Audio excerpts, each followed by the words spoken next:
The next item that we need to consider is why don't or why do people participate?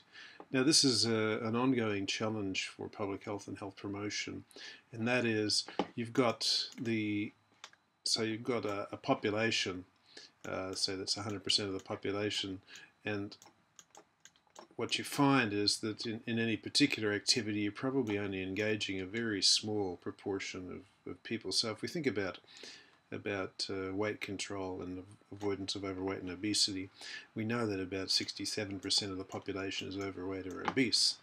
Um, so we can touch a certain proportion of the population, but we touch those people all the time. They're the people who are aware. They're not disadvantaged by access to health information and opportunities, etc.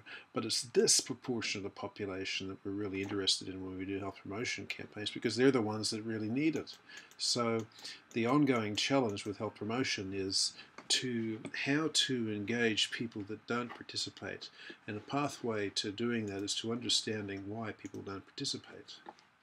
So let's look at the ways that the reasons why people don't participate. Now, as we move through these, you'll probably be reminded of some of the determinants of health, because some of these issues actually cross over to why people don't participate. And so there's a real relationship with determinants of health and the reasons why people don't participate. There can be economic, social, educational reasons, quite well established from the 90s. Power. There are some dynamics of power within within organizations. So some people participate because they're after power, and they find that being sort of prominent within organizations can actually advantage them. Why people do or don't participate, why people don't participate. There may be health issues, they may not have access through transport, they may have other responsibilities.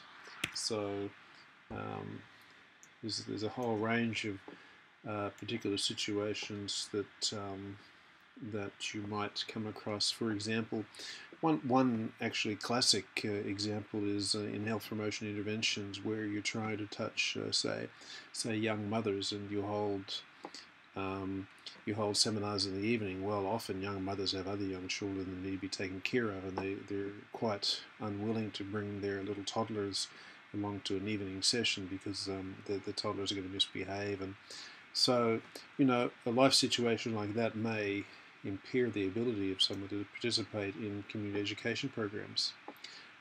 Further, a lot of people don't care about the issues being addressed, so the importance of the issue to the individual actually determines whether they do or don't participate. They may not be interested in a particular project, or they may geographically belong to a community, but beyond that they really have more important things to do.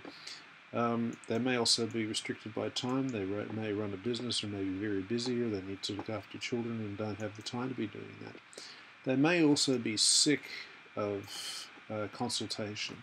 This is actually quite a common area of concern. There's a fatigue that's associated with being engaged too much, and they may have been involved in previous initiatives where they were told certain things would happen and they didn't happen. So there's an element of trust. If some of these activities have gone on previously and they found that their participation was actually not very highly valued, then it's likely that they wouldn't trust health promoters.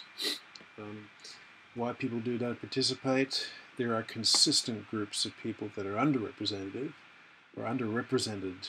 in health interventions, including women, ethnic and other minority groups.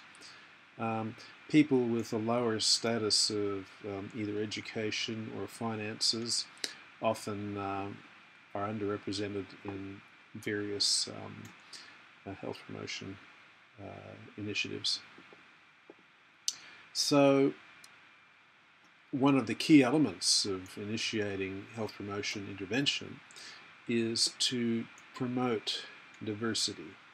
So some of you may have seen or be aware of this idea of reverse discrimination, that in fact sometimes things seem to be directed more towards, say, women, more towards ethnic minorities, more towards the poor, and the people that don't fall into that category might feel disadvantaged. It's sort of like a form of reverse discrimination, but in fact there's a very clear reason why these sorts of reverse discrimination happen, and that's because the promotion of diversity, the end result is a promotion of diversity, which will improve the overall mix of people involved in a particular intervention. So the last point that we need to cover in this lecture is looking at conceptualizing community participation. So we've gone through all these different definitions of what community is, and why community participation is important, and why people don't participate, essentially.